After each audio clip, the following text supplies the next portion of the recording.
In my opinion, we find the spark inside each young person and throw petrol on it, not water, ignite it. Speaker Dale Williams was in Wanganui to share his experience bridging the gap between schools and employers in provincial towns.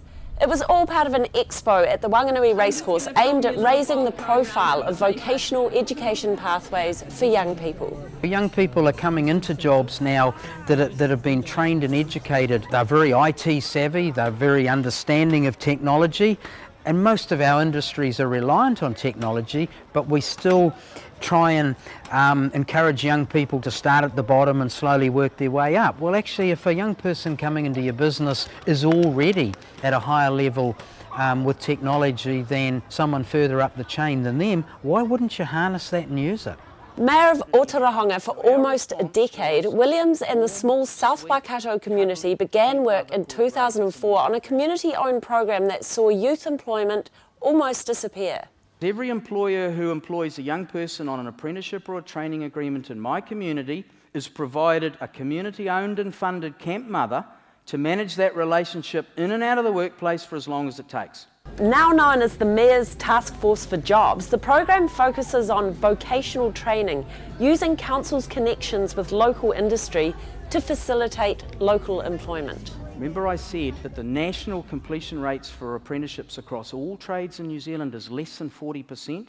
In the last 8 years, Ray and his team get between 96 and 100% completion for apprentices.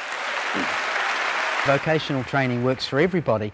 I mean, as with most people, you don't know what you don't know. And if you're already decided that you're going to university or you're going to a particular pathway, sometimes the real pathway that's hidden inside you, that's really your passion, I guess, you don't really know until you actually have a chance to be involved in it. So I really advocate young people particularly that they get involved with Gateway, they get involved with work experience and just try stuff.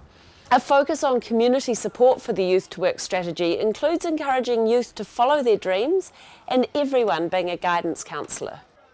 I think the first question to young people is, what do you enjoy doing?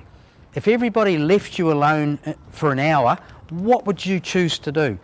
And whatever it is that you choose to do, that's your passion. And I can guarantee that somewhere there is a career pathway loosely connected to that. That's the career pathway you should get on. Because two things happen when you start doing something you love. The first thing is you get good at it very quickly.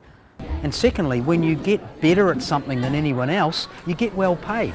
In a global job market, provincial towns often struggle to attract or retain youth, but an ageing population means economic sustainability may rely on them. They need to actually start picking ideas.